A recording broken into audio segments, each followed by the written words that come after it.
हो तुम लोग? ये प्रश्न हमारा है क्योंकि तुम हमारे राज्य की भूमि पर हो। लक्ष्मण,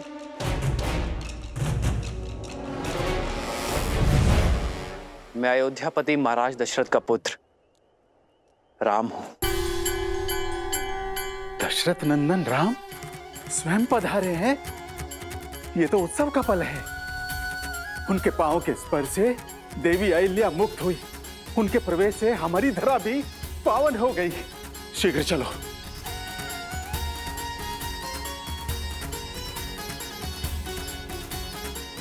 श्री राम, श्री राम, श्री राम।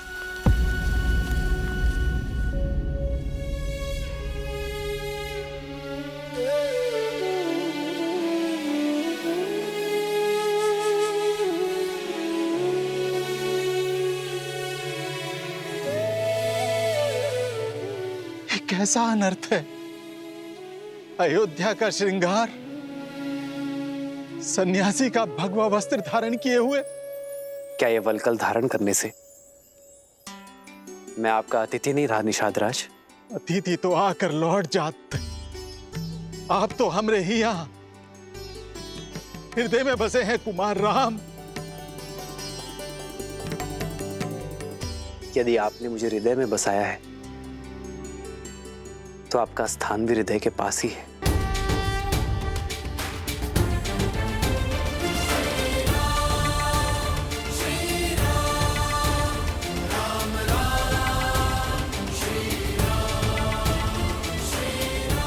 ये मेरी धर्म पत्नी सीता है।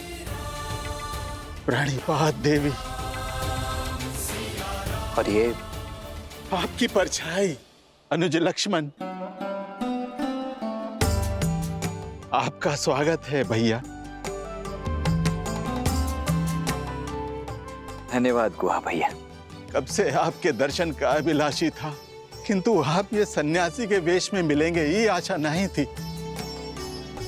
कहा खूनो लीला रच रहे हैं श्री राम। लीला तो कुमार भरत की माता कैकेयी की है गुहा भैया। महाराज दशरथ को विवश कर दिया। भैया को 14 वर्ष का वनवास और अपने पुत्र को, अपने भरत को राज सिंहासन देने के लिए। लक्ष्मण जी भैया, जो स्वयं नियति ने रचा उसका दोष मां कैकेयी को क्यों देना?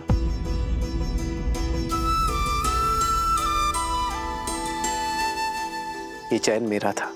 आपके यहाँ आने के इस चयन से हम सब भी धन्य हो गए। अब हमको आप सबका सेवा करने का मौका मिलेगा। आप अपना 14 बरस का वनवास यहीं बिताइए। ये राज्य, ये निषाद राज गुहा, सब कुछ आप ही का तो है श्री राम। आपके प्रेम और स्नेह ने मुझे अभिभूत कर दिया है, किंतु वचन के अनुसार ये 14 वर्ष का वनवास मुझे वन वन भटकते हुए बिताना है, किसी राज्य या नागरिक के यहाँ नहीं। किंतु कैसे श्री राम? ये स्थान जितना सुंदर और मनमोहक है उतना ही भयानक है। कदाचित आपने सुना नहीं, भय के लिए भयंकर है। हम अवध के रुद्र हैं, हम शंकर हैं।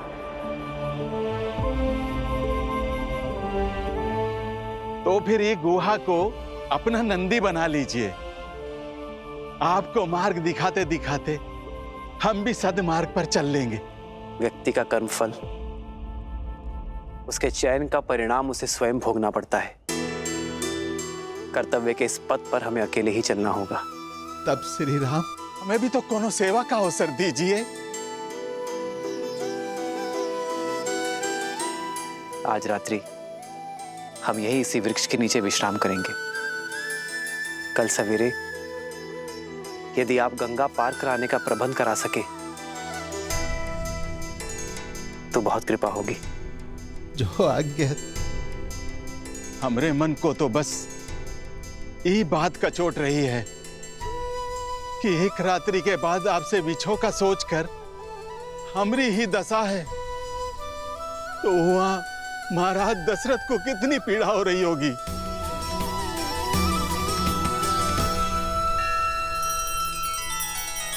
श्री रामचंद्र कृपालु भजुमन हरण भव भय दारुणम नव कंज लोचन कंज मुख कर कंज पद कंजारुणम।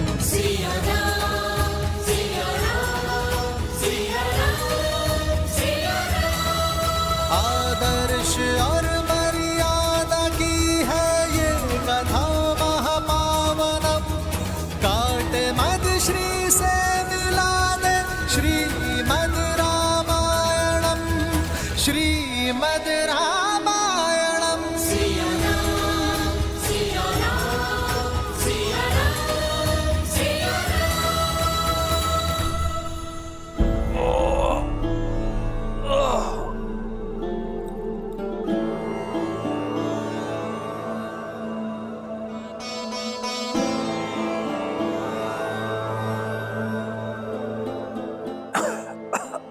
मैं हर संभव उपचार कर चुका हूं, परंतु मन की शांति तो महाराज को स्वयं मन में ही खोजनी होगी।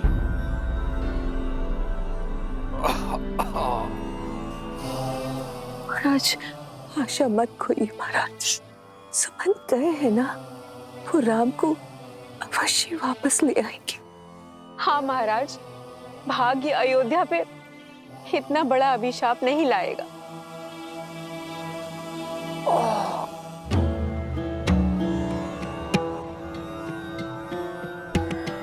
आचार्य जी, अब आप ही इन्हें समझाइए।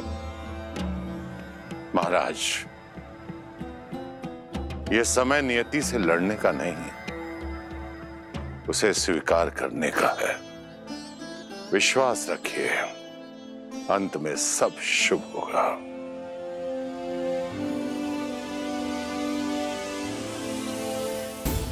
दशरथ, मेरा श्राप सत्य हुआ।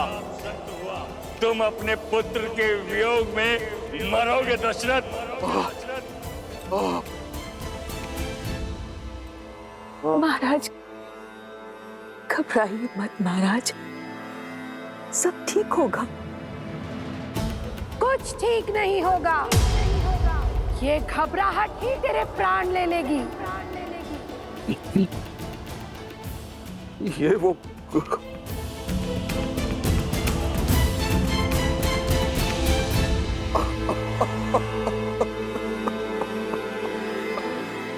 मेरा अंत समय अब निकट है, नहीं आएगा मेरा राम। वर्षों पूर्व मेरे हाथों हुए पाप की अग्नि में मेरे जीवन के सारे पुण्य जलकर भस्म हो गए। आप देख रहे हैं ना गुरुदेव, वो श्राप अब सत्य होने को है और मैं कुछ नहीं कर सकता गुरुदेव, मैं कुछ नहीं कर सकता। महाराज, कैसा श्राप? ये राम के जन्म से पूर्व की बात है। शब्द भेद,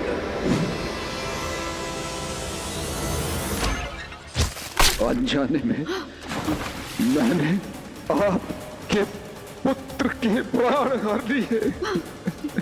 तुमने दो अंधों के जीवन का सहारा छीना है। अपने धर्म रक्षक पुत्र के वियोग में तरस तरस कर मरोगे तुम।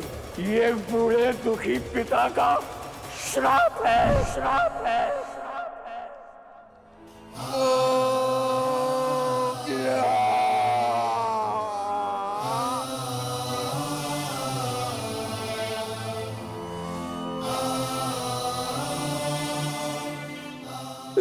श्राप का दंश अब मुझे डसने वाला है सुमित्रा।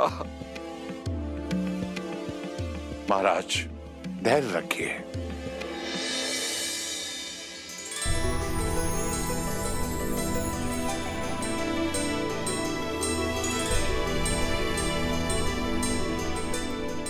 हर अंधकार के भीतर आने वाले प्रकाश की एक किरण छुपी होती है। आशा रखिए आप मारे, मत भूलिए कि वो श्राप आपके लिए वरदान बन गया।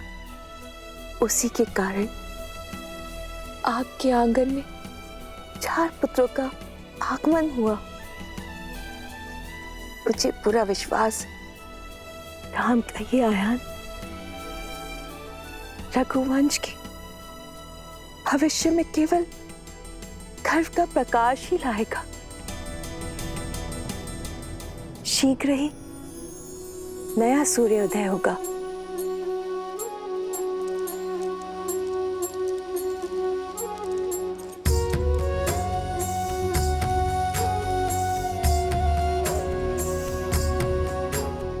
एक नया आरंभ, एक नई कथा।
एक वनवासी के लिए अब इस पादुका की आवश्यकता नहीं।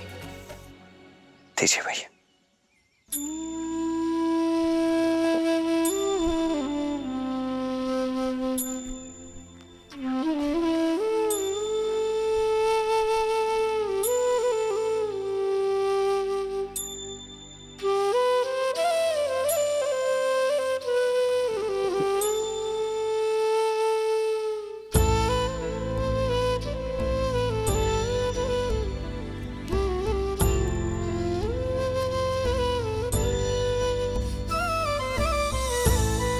श्री राम ई वेश में बिना पादुका ही घोर वन में 14 बरस कैसे बिताएंगे? हमरा तो ये विचार से मन बैठा जा रहा है। हमने केवल वस्त्र ही नहीं, अपनी संपूर्ण जीवन शैली, अपने जीवन का मार्ग भी बदल लिया है निषाद राज। यही वरदान है हमें।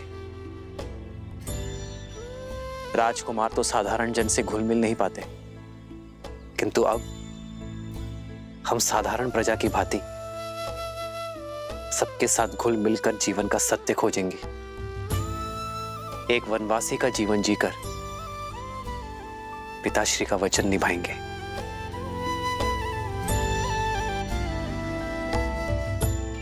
निषाद राज, इससे पूर्व अयोध्या वासी खोजते हुए हमें यहां आ जाए।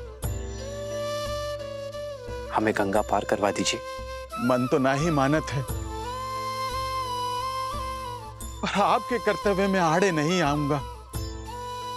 ऊपर ले जाने के लिए केवट सच कर दिया है श्री राम। सिया राम जय जय राम, राम सिया राम। यहाँ श्री राम धर्म की यात्रा में आगे बढ़ रहे थे और वहां रावण अधर्म के मार्ग पर। दशानन, तुम और तुम्हारा पुत्र पाताल लोक में नहीं जा सकते।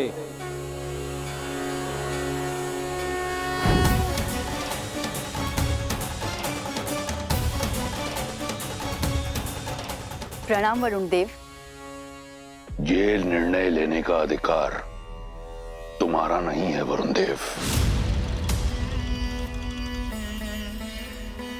पुत्री सुलोचना नाग कन्या है, वो जिसे चाहे अपने साथ अपने लोक ले जा सकती है। पाताल लोक का रक्षक होने के नाते ये मेरा उत्तरदायित्व है कि जिस रावण की छाया भी युद्ध मृत्यु और दुख की सूचक है। ऐसे दुष्ट, अधर्मी, पापी राक्षस के पग अपने लोक में ना पड़ने दूंगा। वरुण देव, आप भले ही पाताल लोक के रक्षक हैं, पर मैं भी नागराज वासुकी की पुत्री हूँ। आप मेरे ससुर श्री का अपमान कर रहे हैं। मैं केवल तथ्य बता रहा हूँ पुत्री। ऐसे अधर्मी का मेरे लोक में स्वागत नहीं है। वरुण देव!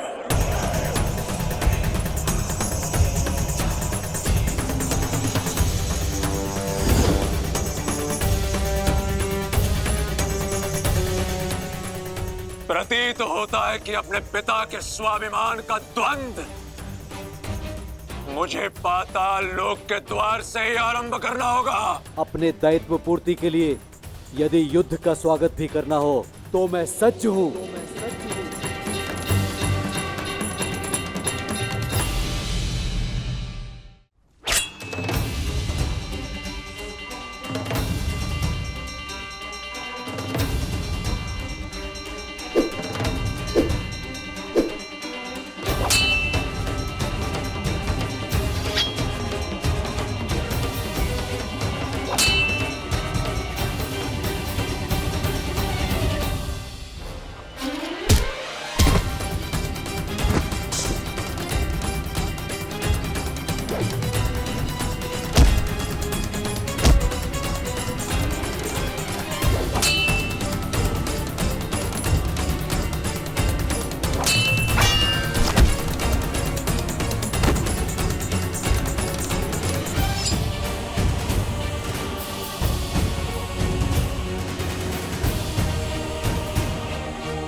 मेरे पिताश्री का अपमान इस संसार में सबसे बड़ा पाप है वरुण, जिसके दंड स्वरूप मैं तुम्हें लंका के कारागार में अनंत समय तक डालकर इतनी यातनाएं दूंगा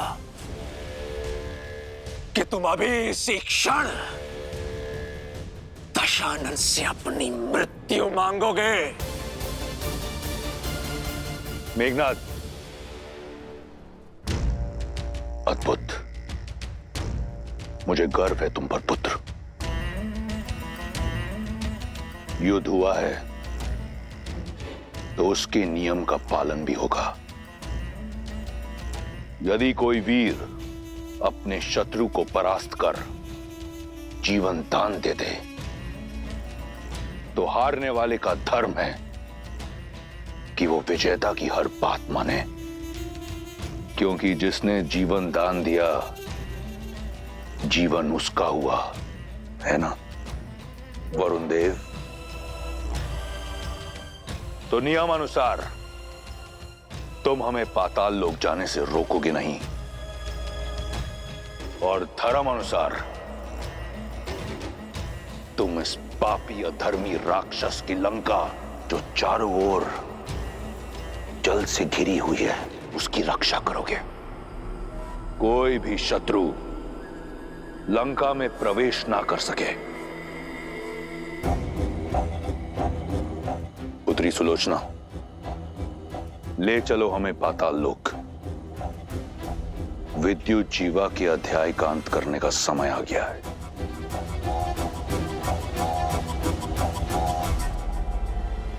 सुलोचना, पिता और लंका दोनों के मान का प्रश्न है। अपने ससुर और ससुराल का मान रखो।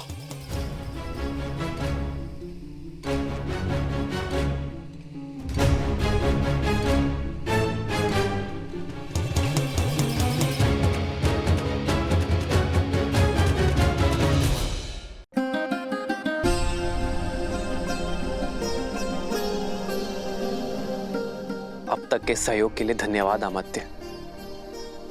अब आप अयोध्या लौट जाइए। यह आज्ञा मत दीजिए कुमारा। वनवास का प्रतीक पूर्ण हुआ। 14 प्रहर बीत गए, मानो 14 वर्ष बीत गए। लौट चलिए मेरे साथ। महाराज की भी यही इच्छा है। जब मार्ग सत्य का हो तो भेद नहीं खोजे जाते अमात्य। रघुकुल की रीत तोड़कर मैं अपने पिताश्री के पास तो लौट जाऊंगा, किंतु अपने पुरखों को मुख कैसे दिखाऊंगा?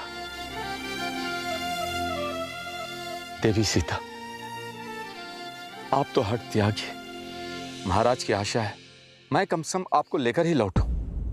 जो आशा अधर्म का आधार बने वो शुभ फल नहीं लाती अमात्या। और मेरा धर्म तो सप्तपदी के साथ ही श्री राम के धर्म से जुड़ गया था। अब आप ही बताइए, मैं एक धर्म छोड़कर दूसरा धर्म कैसे निभाऊं? मैं जानती हूँ पिताश्री आहत हैं, पर उन्हें अपनी पुत्र वधू पर गर्व भी होगा, जो अपने संबंध की लाज रखने के लिए वन की वासी बनने के लिए भी सच है। अयोध्या के पुत्रवधू के साथ ये व्यवहार उचित नहीं है, समझाइए ना इन्हें। धर्म के पद का नियम है अमात्य। पहला पग कठिन होता है, उसके बाद सब सुगम। और जो एक बार इस पद पर आगे बढ़ गया वो फिर पीछे नहीं मुड़ता। यही कर्तव्य निष्ठा है अमात्य, यही धर्म परायणता है। मैं चाहूं तो भी सीता और लक्ष्मण को जाने से नहीं रोक सकता। मेरे पिताश्री और तीनों माताओं का उत्तरदायित्व अब आपका हुआ, और अयोध्या के भावी राजा मेरे प्रिय भरत को ढेर सारा आशीर्वाद और प्रेम अवश्य दीजिएगा अमात्य। जो आज्ञा कुमार।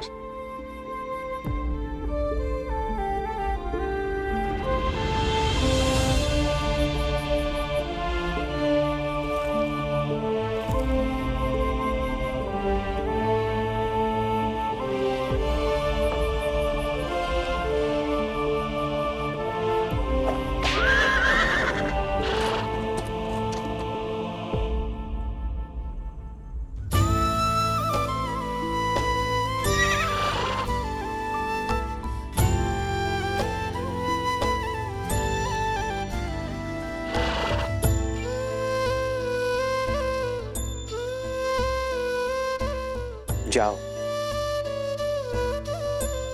अमात्य सुमंत्र के साथ अयोध्या लौट जाओ।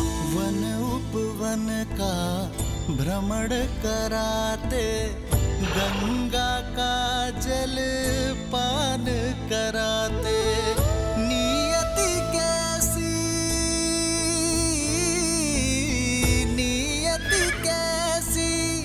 विपदा लाई, नियति कैसी विपदा लाई। राम सिया राम जय जय राम, राम सिया राम जय जय राम।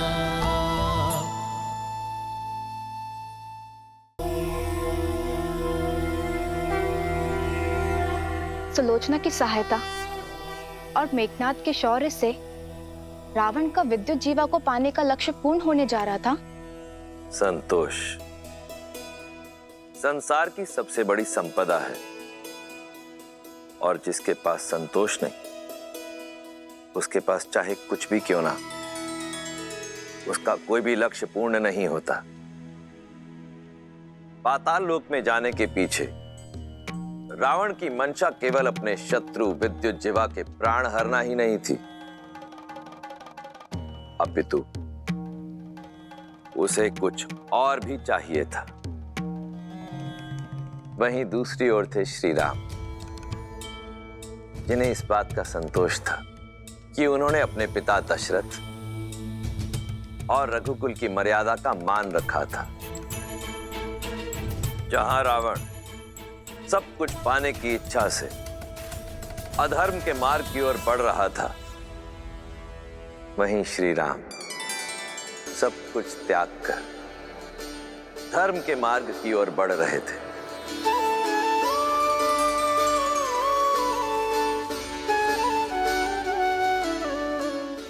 केवट ये है हमरे दशरथ नंदन श्री राम, और ये है सीता माता।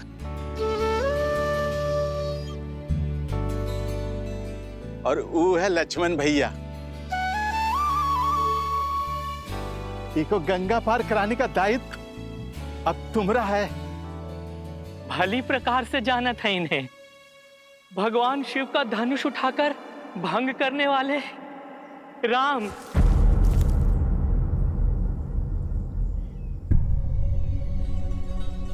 ये क्या अनर्थ कर रहे हैं आप केवट भैया? अपने जीवन में अर्थ भर रहे हैं प्रभु।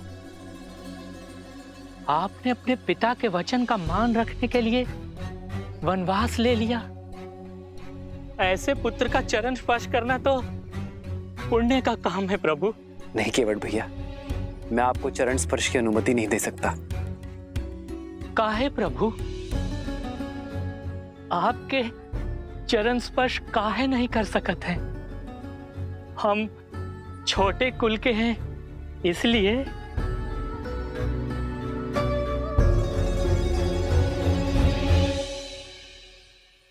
नहीं केवट भैया, क्योंकि आप आयु में मुझसे बड़े हैं इसलिए। मनुष्य से कुल बनता है, कुल से मनुष्य नहीं। और जैसे स्वयं प्रभु जीवों को संसार का सागर पार करवाते हैं, वैसे ही आज आप हमारे लिए हैं। हमें गंगा पार करवा दीजिए केवट भैया, आप हमारे लिए आदरणीय हैं। लेकिन फिर भी आपका चरण पखारे बिना हम आपको अपनी नैया में नहीं बैठाएंगे।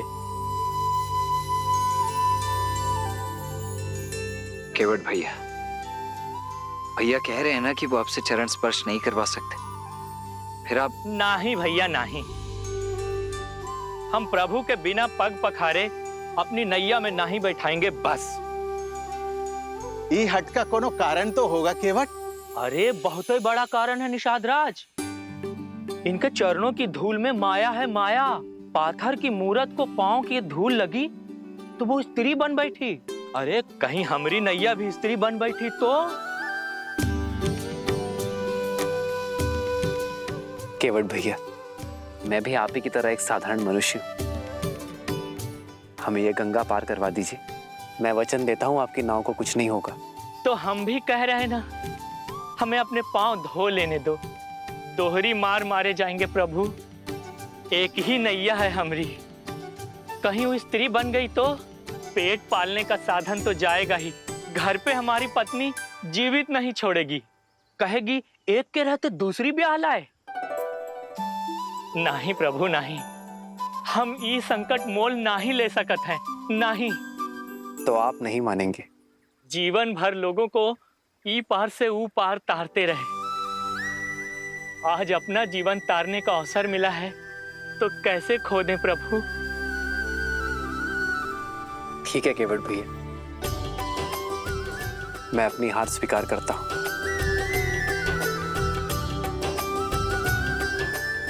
आइए प्रभु, आइए।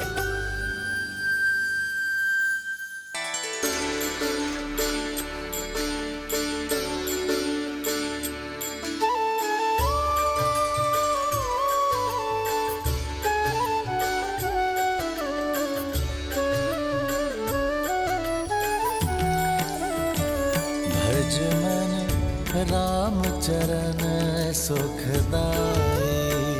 भज मन राम चरण सुखदाई। भज मन राम चरण सुखदाई।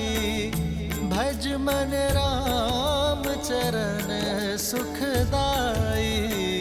भज मन राम चरण सुखदाई। भज मन राम चरण सुखदाई।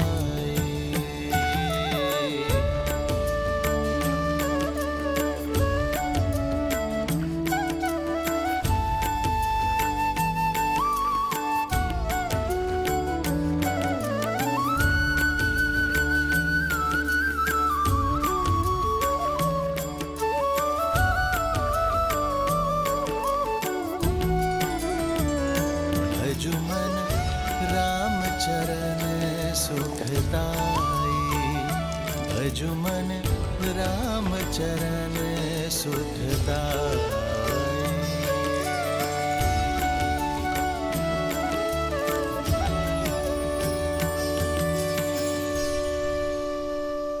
लीजिए प्रभु, आपकी गंगा धारा पार हो गई और आपकी सेवा करके हमारी जीवन धारा भी। आपकी सहायता के लिए बहुत बहुत धन्यवाद केवट भैया। इसे स्वीकार कीजिए। नहीं प्रभु नहीं, हम ही नहीं ले सकत है। लेना तो होगा केवट भैया, ये कार्य आप अपने परिवार के लिए करते हैं, पारिश्रमिक तो लेना होगा। प्रभु, कुछ कार्य परिवार के लिए नहीं, आत्महित के लिए किए जाते हैं प्रभु। एक बड़े भाई की भांति आपने हमारी सहायता की है। ये छोटा भाई बड़े मन से एक बड़े भाई को भेंट देना चाहता है, मना मत करिए केवट भैया। कुछ देना ही चाहते हैं तो पुनः दर्शन देने का आश्वासन देके जाइए। आप वचन दीजिए कि जब 14 वर्ष का वनवास काट कर लौटेंगे तो आपकी नैया हम ही खेएंगे प्रभु। वचन दीजिए।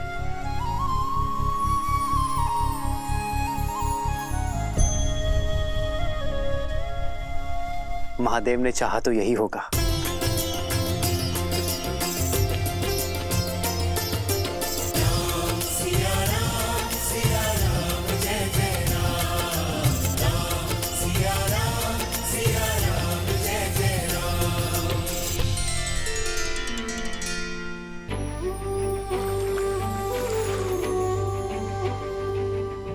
हे गंगा मैया, आप पावन पतित हो, हमें इतनी शक्ति और आशीष देना कि हम अपने धर्म मार्ग से कभी पतित ना हो।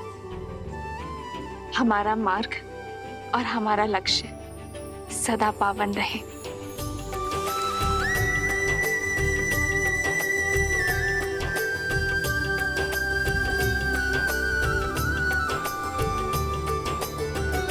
आओ सीता।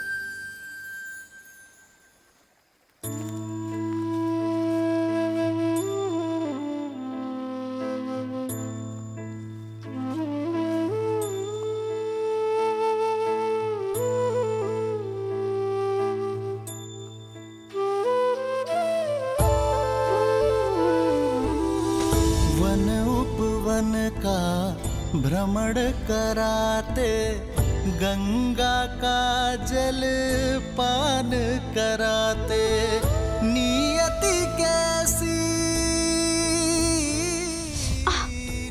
सीते कैसी विपदा लाई, नियति कैसी विपदा लाई। राम सिया राम, सिया राम जय जय राम। राम सिया राम, सिया राम जय जय राम। राम सिया राम, सिया राम जय जय राम।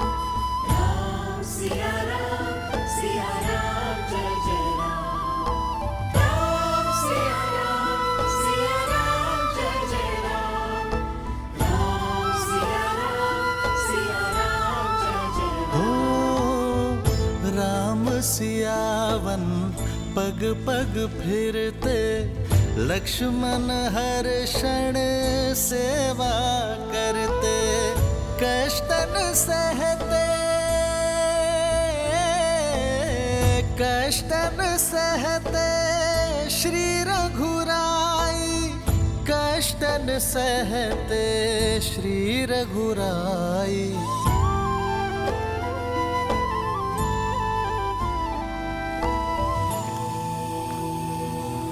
शांति शांति शांति। शांति अंतरिक्ष शांति, पृथ्वी शांति रापः शांति। प्रणाम। आप लोग कौन हैं? महाराज दशरथ का पुत्र राम। कुमार राम? नहीं, सन्यासी राम। ऋषि भारद्वाज की दर्शन अभिलाषा से आया हूं। स्वाहा। हाँ कीजिए गुरुदेव, कुमार राम आए हैं।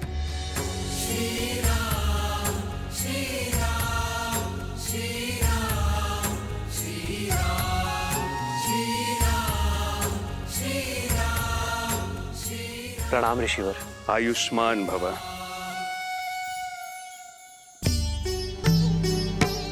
आपकी ही प्रतीक्षा थी दशरथ नंदन। आइए, आपका स्वागत है। नीति बड़ी क्रूर है। विश्वास नहीं होता कि मेरे परम मित्र, धर्म के अनुयायी महाराज दशरथ के हाथों इतना बड़ा अन्याय हो गया। पिताश्री ने कोई अन्याय नहीं किया ऋषिवर। मेरी ही इच्छा थी कि रघुकुल की मर्यादा के साथ न्याय हो। मेरी ही अभिलाषा थी कि आप जैसे परम संतों के दर्शन का सौभाग्य मिले। स्थित प्रज्ञ हो तुम राम। तुम्हारा यही गुण तुम्हें विशेष बनाता है। अशुभ में भी शुभ ढूंढ लेते हो। तुम्हारा ये धैर्य, ये संयम शब्दों से परे है। कहो राम, धर्म की इस यात्रा में मैं क्या योगदान दे सकता हूं? अपना मार्गदर्शन देकर ऋषिवर। आप वन वनस्पति और वन जीवन के ज्ञाता हैं। हमें एक ऐसा स्थान बताइए जहां हम 14 वर्षों का वनवास काट सके। कहीं और क्यों जाना राम? चाहो तो 14 वर्ष का वनवास यहां बिता सकते हो। इस कृपा के लिए आभार, किंतु आपकी सेवा करने का सुअवसर मेरे भाग्य में नहीं है। ऐसा क्यों राम?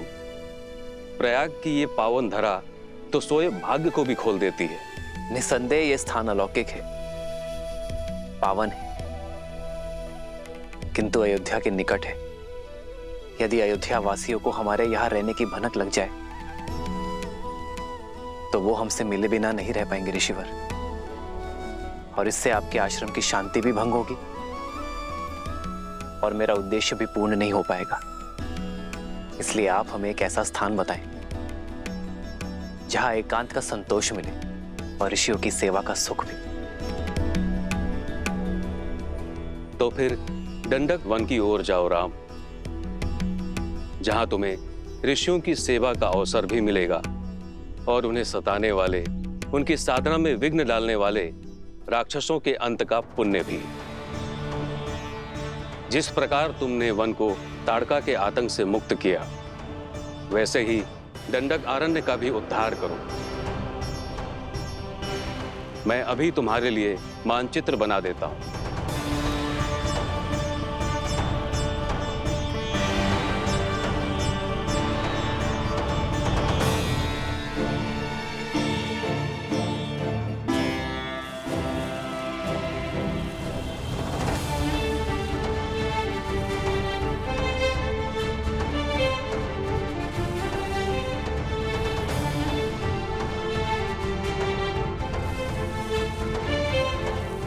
ये है प्रयाग, जहां पर हम अभी हैं। यहां से यमुना पार कर धारा के साथ दक्षिण पश्चिम की दिशा की ओर बढ़ोगे, जब तक नागरोधा वृक्ष तक पहुंच ना जाओ। वृक्ष की परिक्रमा करने के बाद तुम बाईं ओर जाना। फिर 2 पहर चलने के बाद तुम्हें ये नीला सरोवर दिखाई देगा। यहीं से फिर दक्षिण पश्चिम दिशा में कुछ कोस चलने के बाद तुम पहुंच जाओगे चित्रकूट, दंडक अरण्य का प्रवेश द्वार, जो यहां से 30 कोस दूर है। वहां तुम्हें केवल वानर और वन्य जीव मिलेंगे, कोई मनुष्य नहीं मिलेगा वहां। राम, तुम्हें अपने वनवास का आरंभ वहीं से करना चाहिए, क्योंकि वहां एक और महान उद्देश्य तुम्हारी प्रतीक्षा कर रहा है राम।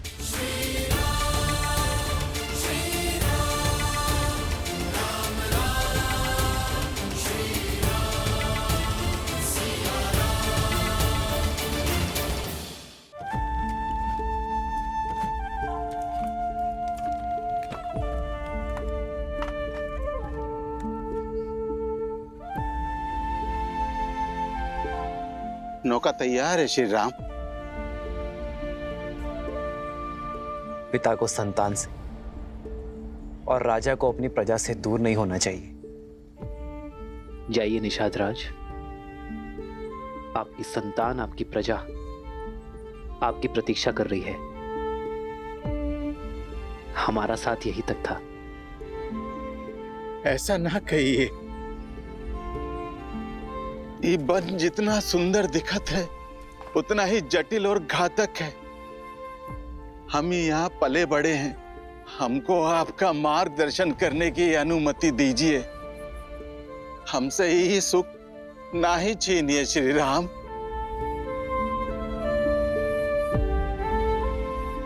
आशा का टूटना कई बार आवश्यक होता है निषाद राज। जब आशा का बीज फूटता है, टूटता है,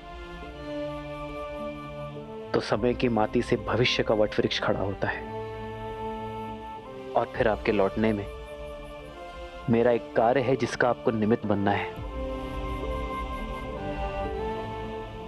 मेरा अनुज भरत शीघ्र ही अयोध्या का राजा बनेगा, और जब तक वो अपना साम्राज्य स्थिर ना कर दे अयोध्या की सीमाओं को, मेरे मित्र निषाद राज की निगरानी की आवश्यकता होगी। काहे इतना कठिन मार्ग चुन रहे हैं श्री राम? धर्म का मार्ग है निषाद राज, इतना सरल कैसे हो सकता है?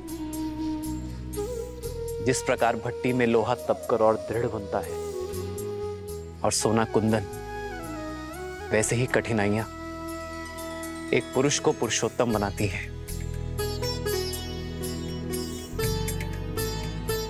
जय, अपना धर्म निभाइए, अपनी प्रजा की सेवा कीजिए, और हाँ, हमारे मार्ग के बारे में किसी से कुछ मत कहिएगा, किसी को हमारे पीछे मत आने दीजिएगा। जैसी आज्ञा श्री राम। ये गुहा ना कोनो को आपके समीप आने देगा और ना आपकी अयोध्या के अपने प्राण देकर भी अपना वचन निभाएगा।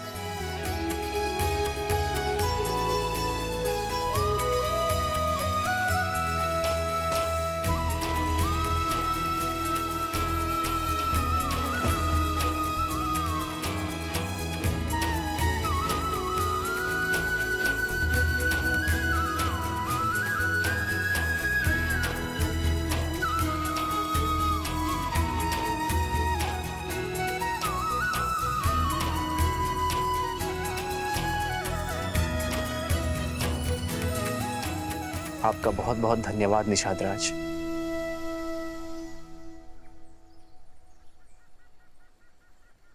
आओ सीता।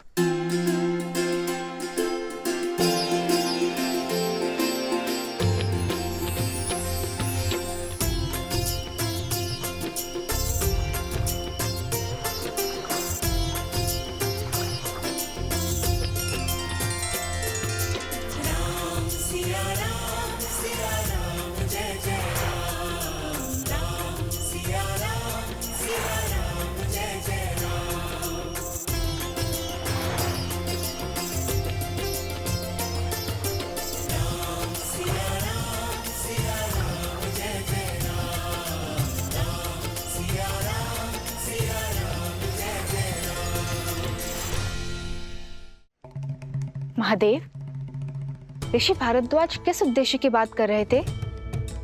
ऐसा क्या होने वाला है चित्रकूट में श्री राम के साथ? देवी, श्री राम की चित्रकूट यात्रा का उद्देश्य मैं उचित समय आने पर आपको अवश्य बता दूंगा, परंतु अभी आप धैर्यपूर्वक ये सुनिए कि पाताल लोक जाने के पीछे रावण का मुख्य उद्देश्य क्या था।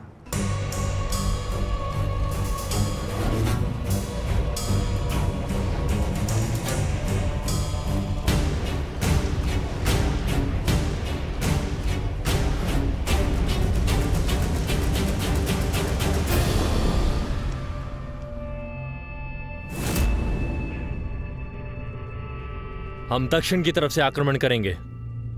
एकदम चुप कर।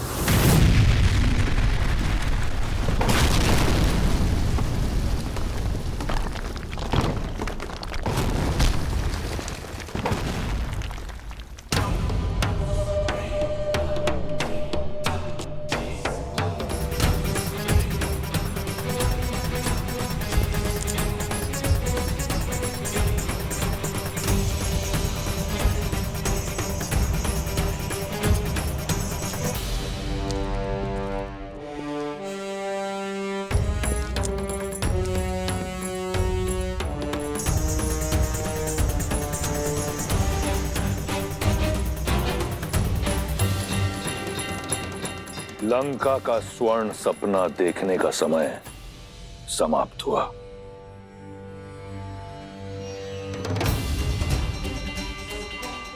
मार डालो इन सबको।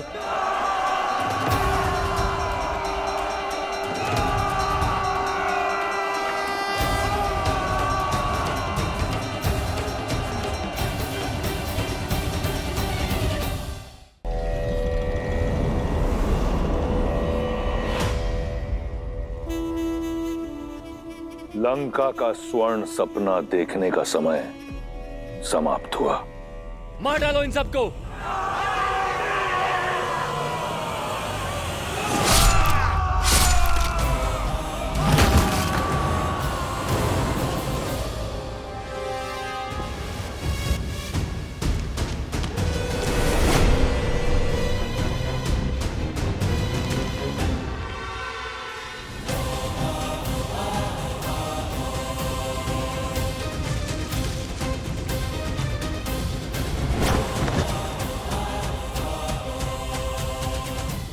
संसार भूल जाता है कि दशानन का एक और शीश है। मैं मेघनाथ इस संसार में जब भी कोई मेरे पिताश्री के विरुद्ध खड़ा होगा, सबसे पहले मुझे अपने सामने पाएगा। मेघनाथ, मैं तुम्हारा संबंधी हूं। इसमें कोई संशय नहीं है कि संबंधी होने के नाते आप आदर के पात्र थे, किंतु जिस क्षण आपने मेरे पिताश्री को ललकारा, उन पर प्रहार करने का दुस्साहस किया, उसी क्षण आप केवल और केवल मेरे शत्रु बन गए। और ये इंद्रजीत कभी अपने शत्रुओं पर दया नहीं करता। तुम्हें मेरी शक्ति का अनुमान नहीं है।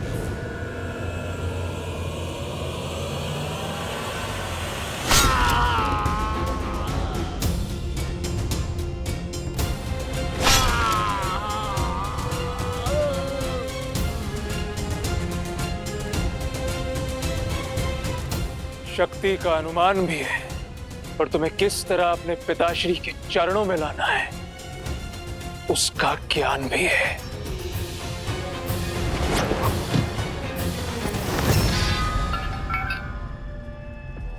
बहुत खेल खेल लिया विद्युत जीवा। अब इस खेल को समाप्त करने का समय आ गया है।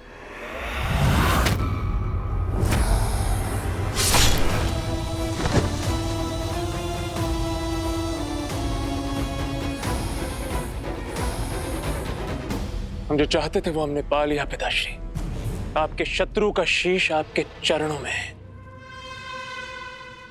अब लंका चले। लंका लौटने की इतनी शीघ्रता क्यों मेघनाथ? अपने विजय का उत्सव तो मना ले। जिस लंका की आन के लिए यह प्रयास किया, उसके लिए नागलोक से कुछ उपहार तो एकत्रित कर लें। सैनिकों, नागलोक पर छा जाओ, कोना कोना छानो, नागमणि, आभूषण, जो भी मूल्यवान वस्तु मिले छीन लो, लूट लो।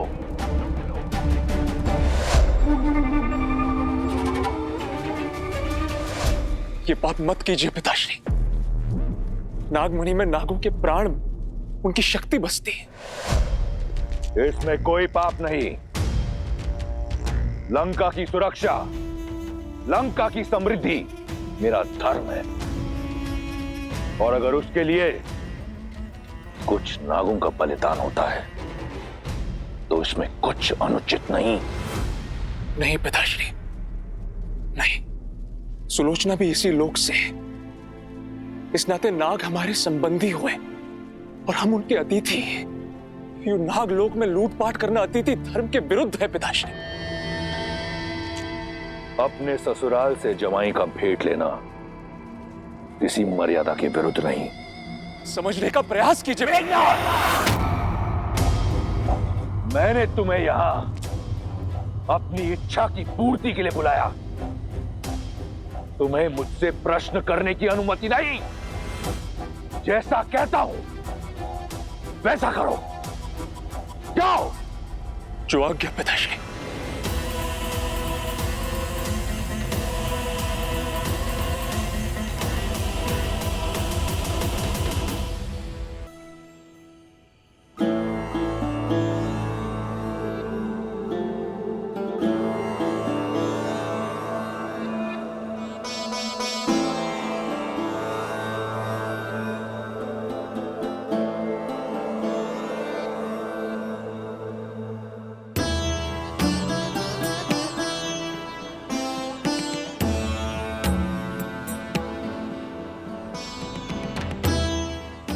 सुमंत, सुमंत राम आ गया। सुमंत, मेरे राम लक्ष्मण सीता को लेकर। सुमंत अब तक नहीं लौटे महाराज।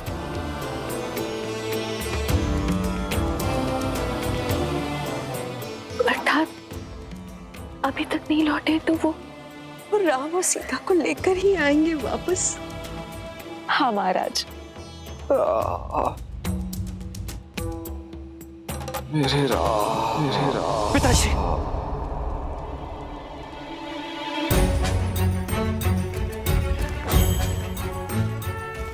क्या हुआ भैया? सब ठीक तो है? कुछ नहीं लक्ष्मण।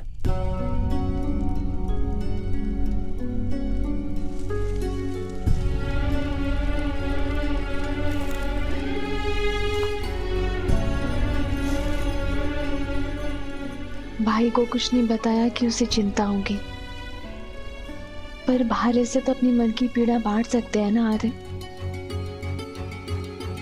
एक स्वप्न ने मुझे विचलित कर दिया सीता। ऐसा लगा जैसे पिताश्री मुझे पुकार रहे हैं। जानती हो सीता, आज तक किसी भी प्रकार के भय को मैंने अपने समीप नहीं आने दिया, किंतु न जाने क्यों पिताश्री को स्मरण करके वही भय मेरे हृदय को जकड़ रहा है। ऐसा अनुभव होता है जैसे अयोध्या पर संकट के घने बादल मंडरा रहे हैं। आप एक सत्य को निभाने आए हैं आर्य। स्वप्न से विचलित हो गए तो अपना उद्देश्य कैसे पूरा करेंगे? अयोध्या में सब शुभ होगा। आप विश्राम कीजिए, क्योंकि यदि पुत्र विचलित होता है तो माता पिता अवश्य दुखी हो जाते हैं आर्य।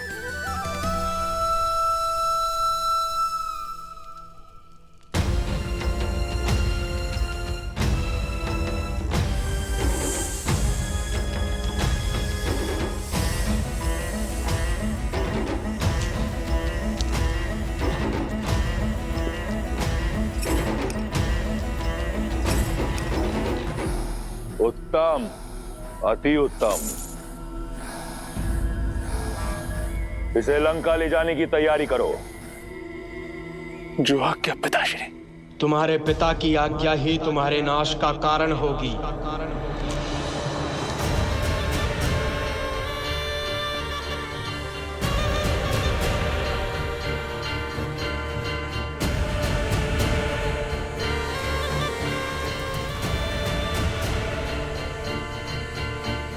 जिसमें पाप और अधर्म के विरुद्ध लड़ने का साहस नहीं होता, वो भी उस पाप का भागीदार होता है। मन तो करता है कि अपना सारा विष इसी क्षण तुम्हारे शरीर में भर दूं, किंतु सुलोचना मेरी दत्तक पुत्री है। मैं उसे अपने हाथों से विधवा नहीं कर सकता। इसलिए मैं नागराज वासुकी तुम्हें यह श्राप देता हूं कि जिस प्रकार तुम्हारे पिता के आदेश से मेरे लोग मर रहे हैं, वैसे ही एक दिन तुम भी अपने पिता के आदेश से ही मृत्यु को प्राप्त होगे। तुम्हारा ही पिता तुम्हारी मृत्यु का कारण बनेगा। वासुकी,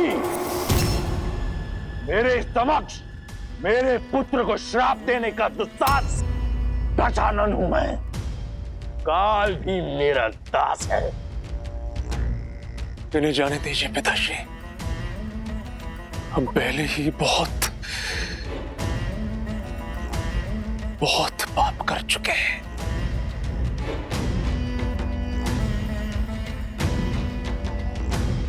ये मेरी आपसे विनती है पिताश्री।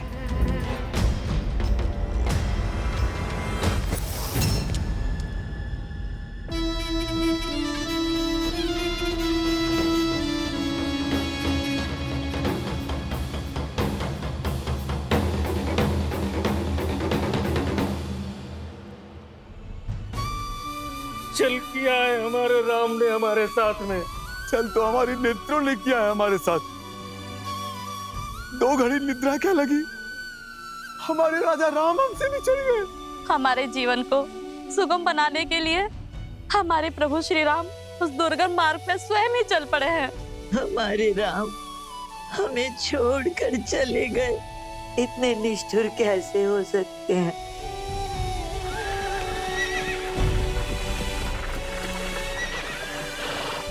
ये तो अमात्य सुमंत आते हुए प्रतीत हो रहे हैं।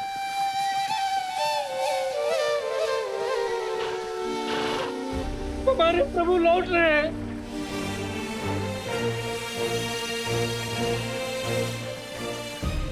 रथ तो रिक्त,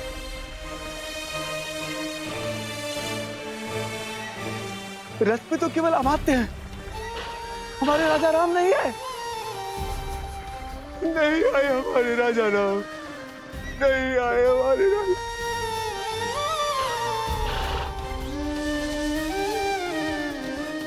आओ आओ कैकई, आओ। मंत्रा, हाँ? तुम मुझे रात्रि के इस पहर यहाँ क्यों लाई हो? उस सत्य का आभास कराने जो अब तक मेरा स्वप्न था। तुम्हारे निर्णय का परिणाम तुम्हें दिखाने। वो देखो, अवध का राज सिंहासन, जिस पर बैठने की कामना कभी इंद्र भी करते होंगे। कैकई, जरा सोचो, जब हमारा भरत उस सिंहासन पर बैठेगा तो क्या होगा? कितनी प्रसन्न होंगी तुम, कितना गर्व होगा तुम्हें। कैकई, तुम अपने कक्ष में अकेली बैठी कुर्सी रहती हो, ग्लानि में डूबी रहती हो, राम को वन भेजने के निर्णय पर संदेह करती हो। नहीं कैकई, नहीं, तुमने जो किया बिल्कुल सही किया और भरत को अवध का नरेश बनाने में जो हो सकता है करो। अपने स्वप्न को संजोवो कैकई, अपने स्वप्न को संजोवो।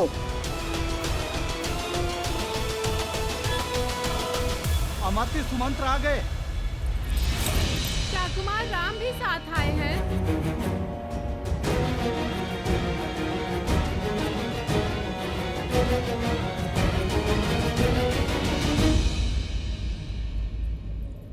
अरे चल।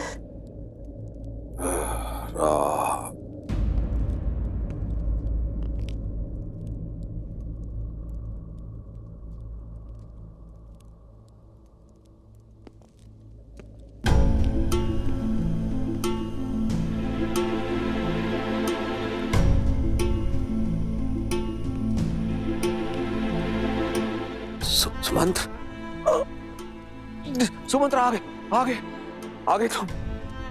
मेरे राम को लेकर आए हो ना? हाँ। लक्ष्मण सीता कहाँ है वो? हाँ, आए हैं ना वो साथ में? हाँ।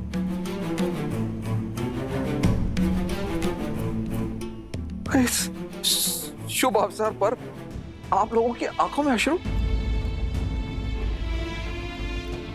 सुमंत्र अवश्य ही मेरे राम को लेकर आया है। उसने आज तक मेरे आदेश की अवहेलना नहीं की है।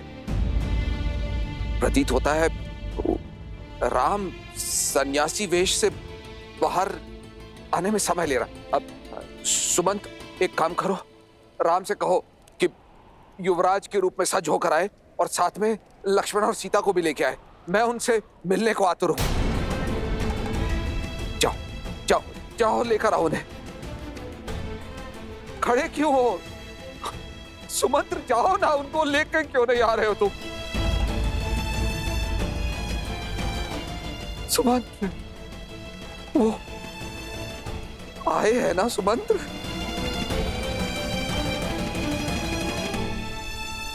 मेरे बच्चे आए हैं ना? सुमंत्र, चुप क्यों हो? कहां है वो तीनों?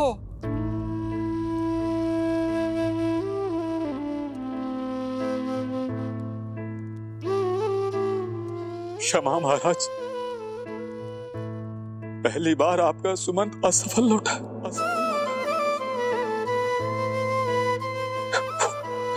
वो नहीं आए।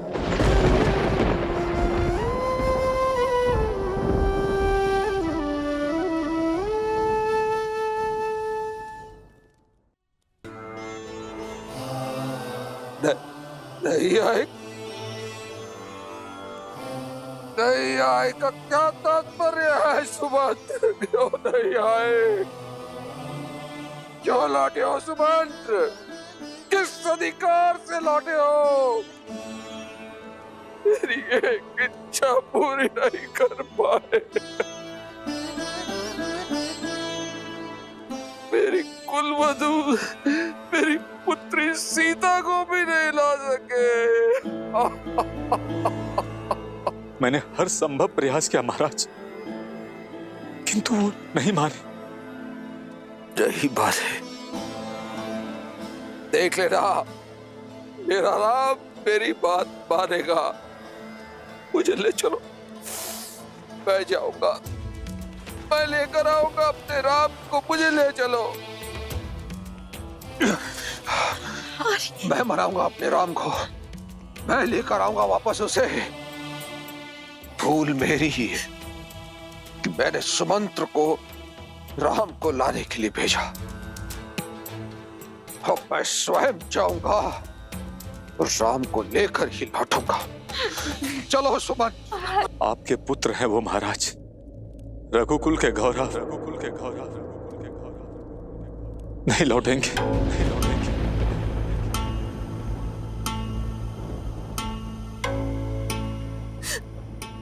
नहीं लौटेंगे। उनके गंगा पार करने के पश्चात मैं वहीं तट पर उनके लौटने की प्रतीक्षा कर रहा था।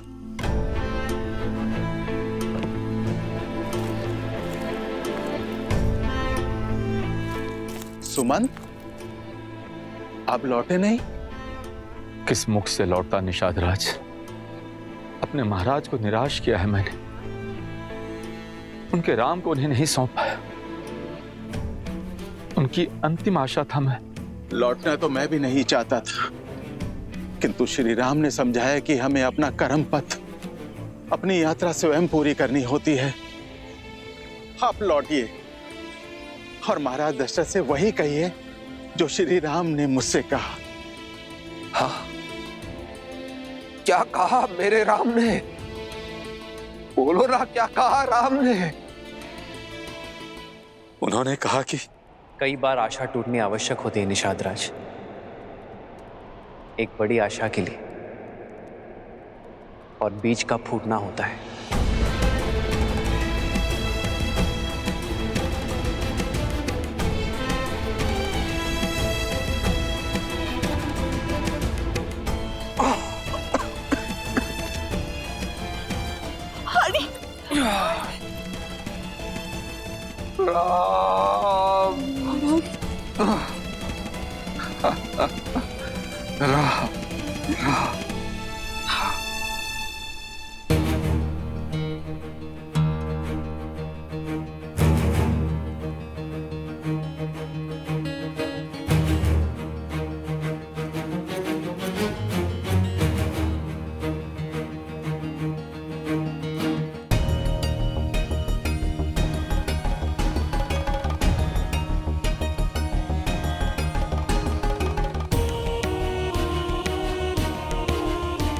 कौशल्या,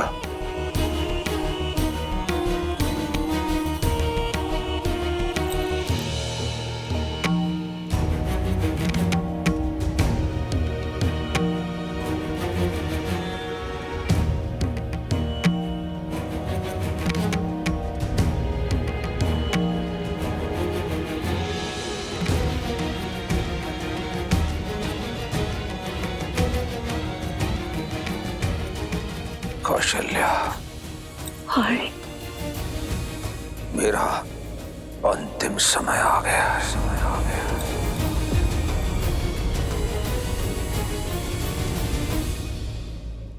मनुष्य को अपने अंत समय में अपने कर्मों का लेखा जोखा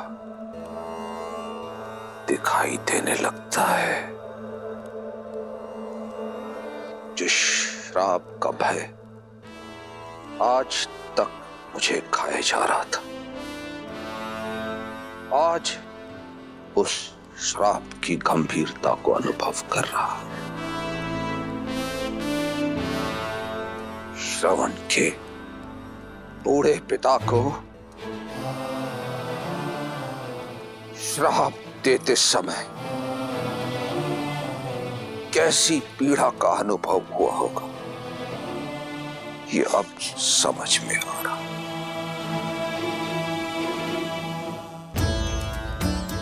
दृष्टिहीन माता पिता से उनके पुत्र को छीना है मैंने, और आज न मेरे पास दृष्टि है और ना ही मेरे पुत्र।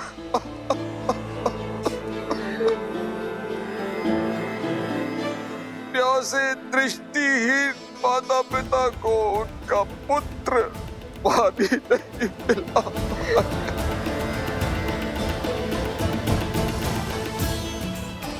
मेरे चार पुत्र हैं, किंतु कोई भी मेरे समीप नहीं है जो मुझे गंगा जल पिला पाए।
दशरथ पावा, अंड अनेक अमल जसु छावा। जियत राम विधु बदनु निहारा, राम बिरहा करि मरनु सवारा।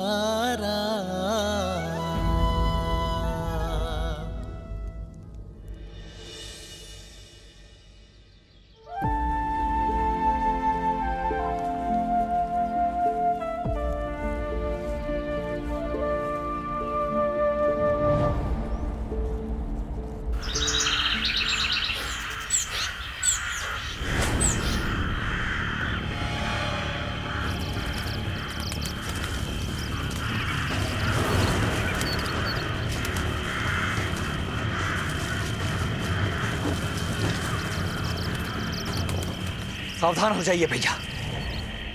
पंछियों का ये विचलित स्वर संकेत है कि अवश्य कोई अनिष्ट निकट है हमारे।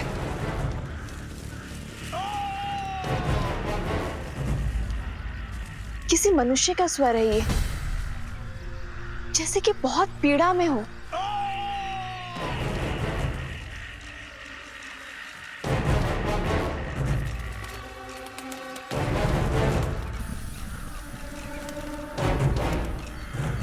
लक्ष्मण,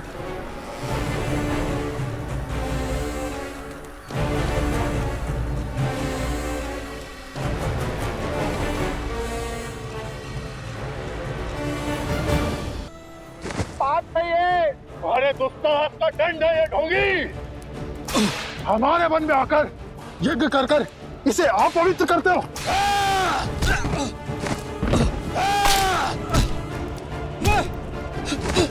अब इस यज्ञ की अग्नि में जीवित जलोगे तुम।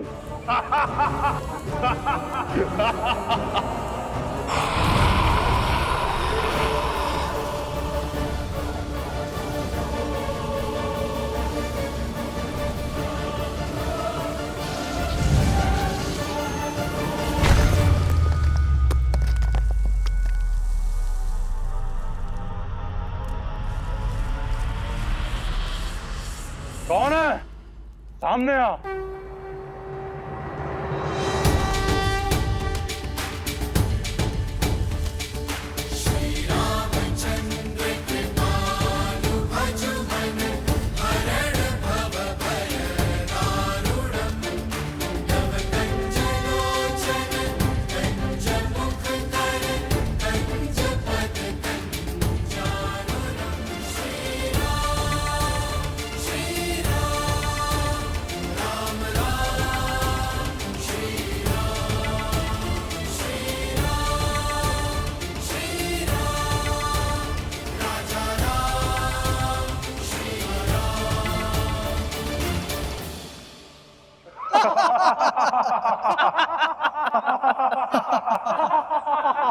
ओ, ये तो वनवासी बालक है। देखो, साथ में एक कोमल बालक और तरुणी भी है।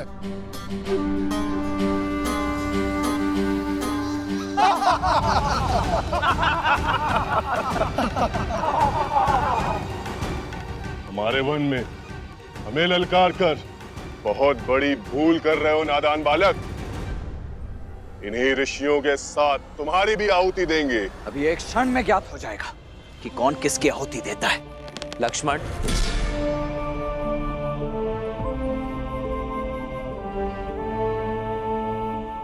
ये प्रहार केवल सावधान करने के लिए है। हिंसा या रक्तपात से कोई लाभ नहीं। मेरा सुझाव है इन संतों को मुक्त कर दो और जाओ यहां से। गंध, सुझाव में चेतावनी की गंध।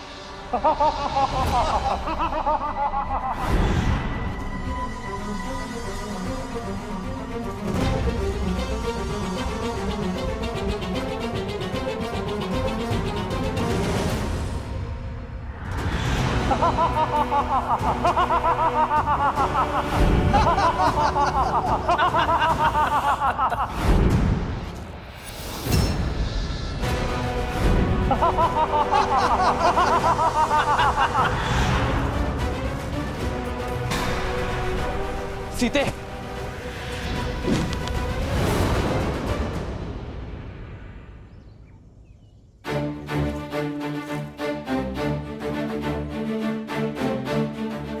लक्ष्मण, भैया, भाभी, जाओ सीता। आइए भाभी।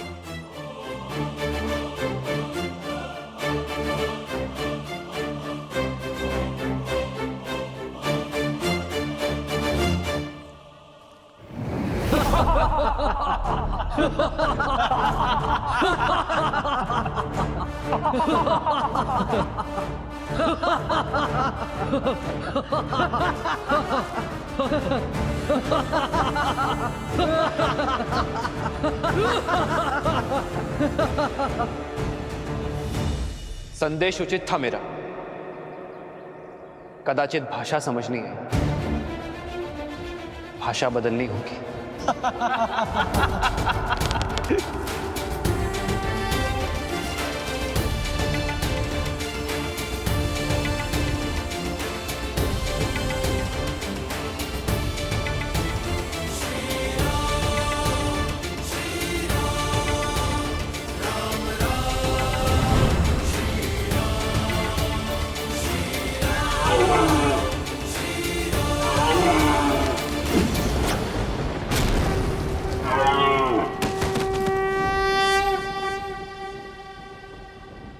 भैया,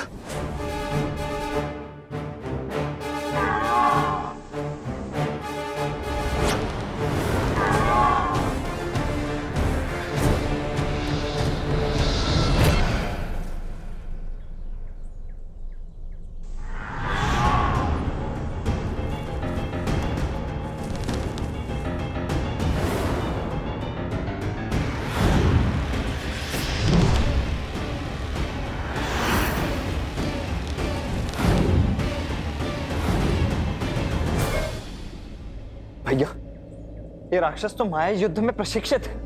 यदि हम इन्हें देख ही नहीं पाएंगे तो इन पर बाण चलाएंगे कैसे? इन्हें देखकर बाण चलाना ही हमारी भूल है लक्ष्मण।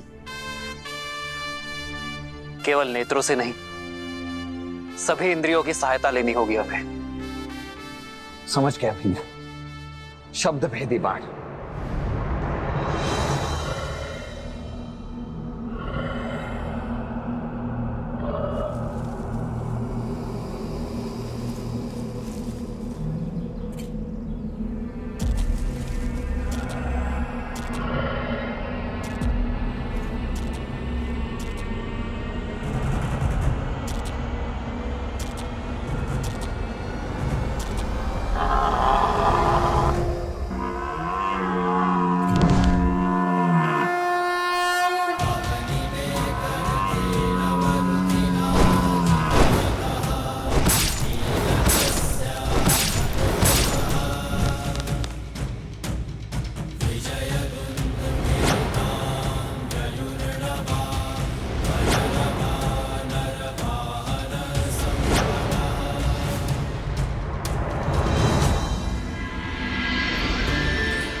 हमें इन मायावी राक्षसों के आतंक से मुक्त करने के लिए बहुत बहुत धन्यवाद। क्या हम हमारे तारणहार का परिचय जान सकते हैं? ऋषिवर, मैं अयोध्यापति दशरथ नंदन राम। राम, वही राम जिन्होंने ताड़का और अहिल्या का उद्धार किया, शिव धनुष भंग किया? जी हाँ ऋषिवर, वही दशरथ नंदन श्री राम। आज सारे तपों का फल मिल गया। यदि कोई आपत्ति ना हो, इस चित्रकूट वन में रुककर हम ऋषियों का भी उद्धार करें। हमें इन दुष्ट राक्षसों के प्रकोप से बचाए प्रभु। संतों की सेवा मेरी नियति है, आपत्ति नहीं। हम यही रुकेंगे ऋषिवर। क्या करना है जानते हो ना लक्ष्मण? जी भैया, भली भांति जानता हूं। वही जो हमने ताड़का और सुबाहु के साथ किया था। क्योंकि राक्षसों को भी विधाता ने उन्हीं पंच तत्वों से बनाया है जिनसे हम बने हैं। इसीलिए प्रत्येक जीव का अंतिम संस्कार रीति पूर्वक होना ही चाहिए, है ना भैया? शोक बिकल सब रोवहीं रानी, रूप सीलु बलु तेजु बखानी।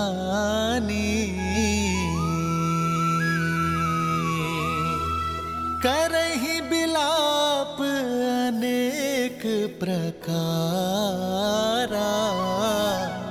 परहि भूमि तल बारहि बारा।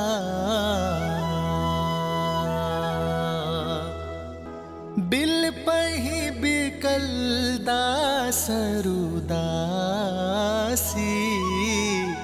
घर घर रुदनु बरहि पुरबासी। वनवासी।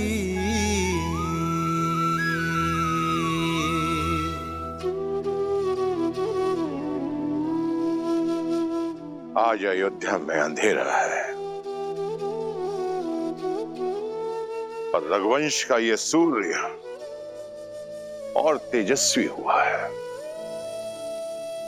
मुझे गर्व है कि जीते जी और जाते समय भी मेरे शिष्य ने रघुवंश की परंपरा का मान रखा। आप आए थे तो नेमी थे, पर गए दशरथ बनकर। आपकी पहचान ये संसार युगों युगों तक स्मरण रखेगा। आजीवन आदर से आप मेरे चरण छूते थे नेमी, पर आज मैं आपके समक्ष नतमस्तक होता हूं।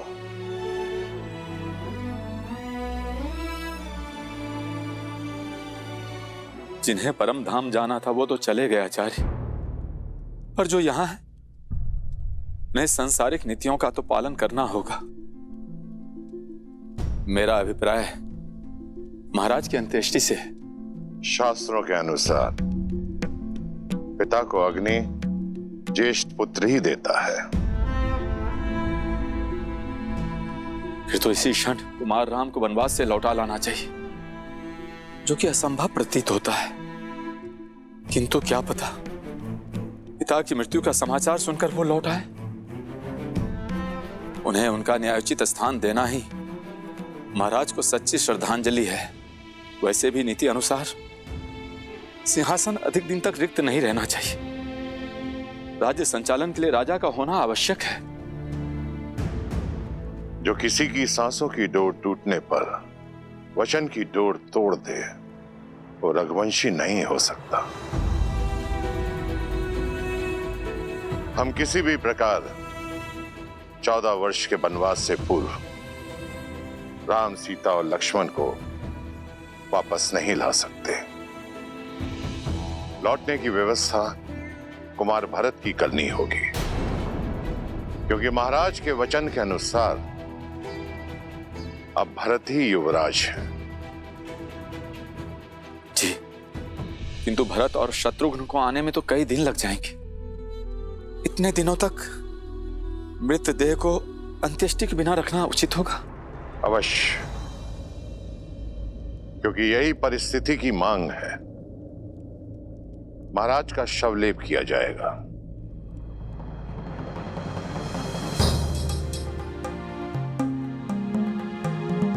सैनिक, अयोध्या के सबसे तीव्र अश्व लेकर कैकई पहुंचो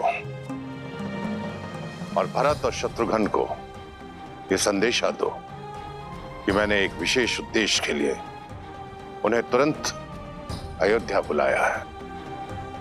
महाराज अश्वपति और कुंवर युद्ध जीत के लिए अयोध्या से उपहार लेकर जाइएगा। अपनी भावनाओं को संतुलित रखना। महाराज के स्वर्गवास और राम के वनगमन की भनक भी उन्हें नहीं लगनी चाहिए। ये उन्हें यहां तक आने नहीं देगी।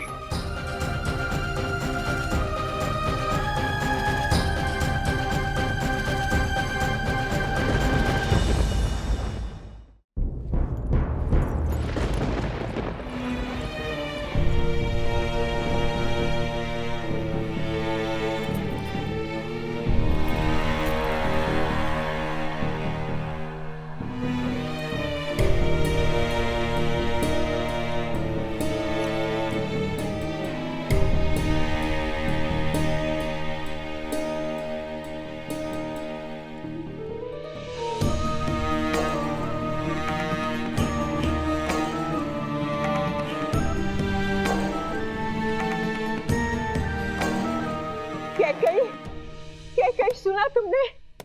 आचार्य वशिष्ठ ने भरत को अयोध्या वापस बुलाने का आदेश दे दिया है। इसका अर्थ समझती हो? मेरा भरत लौट रहा है। अयोध्या का होने वाला राजा लौट रहा है।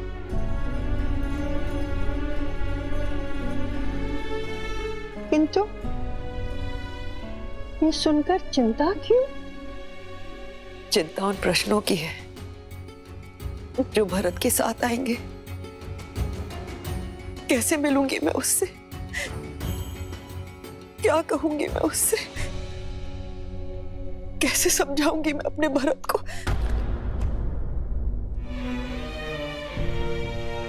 मंत्रा,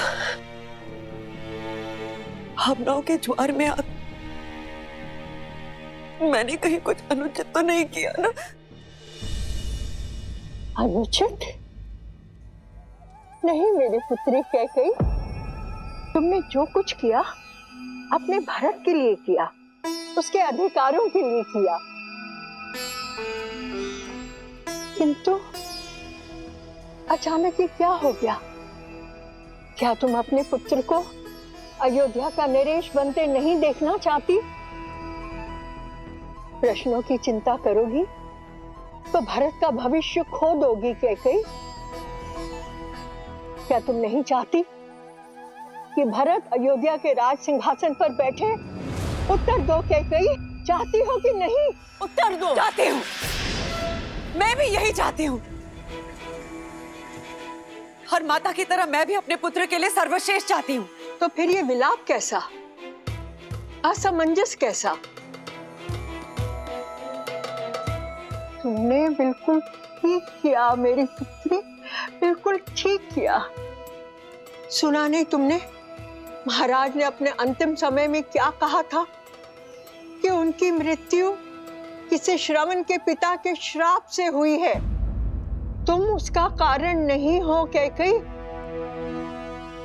किंतु अभी बहुत बड़ी परीक्षा शेष है। भरत के लौटने पर अपनी भावनाओं में मत बहना कैकेयी, संयम रखना। तुम्हारा मार्गदर्शन न केवल भरत का बल्कि पूरी अयोध्या का मार्ग प्रशस्त करेगा। किंतु महाराज का दाह संस्कार? पुत्र के बिना कैसा दाह संस्कार? महाराज के शरीर को तेल और औषधियों से लेपा जा रहा है। इसका अर्थ समझती हो कि भरत ही आकर उनका दाह संस्कार करेगा। समझ रही हो ना कैकेयी? कहीं ना कहीं पूरी अयोध्या ने यह स्वीकार लिया है कि उनका प्रारब्ध अब भरत के हाथ में है। तेल नाव भरी नृप तनु राखा, दूत बोलाई बहुरी अस भाषा।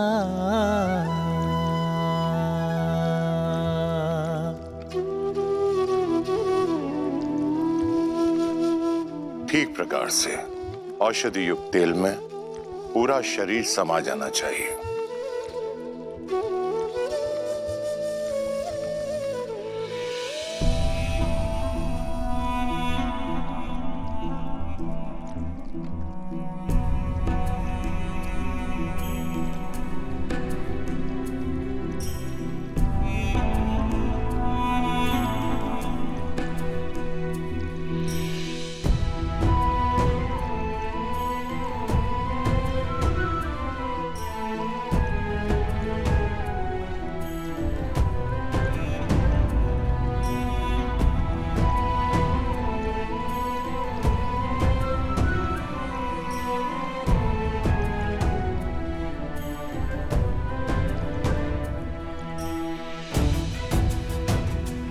आपके दोनों वचन तो पूरे हो गए हैं ना?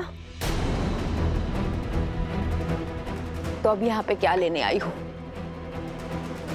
क्या अपनी लज्जा भी अपने पुत्र के साथ मायके भेज दी है? शांत हो जाओ सुमित्रा, शांत हो जाओ। क्षमा कीजिएगा दीदी, किंतु अयोध्या के प्रारंभ में ये पीड़ा नियति ने नहीं, कैकेयी दीदी की कूटनीति ने लिख दी है।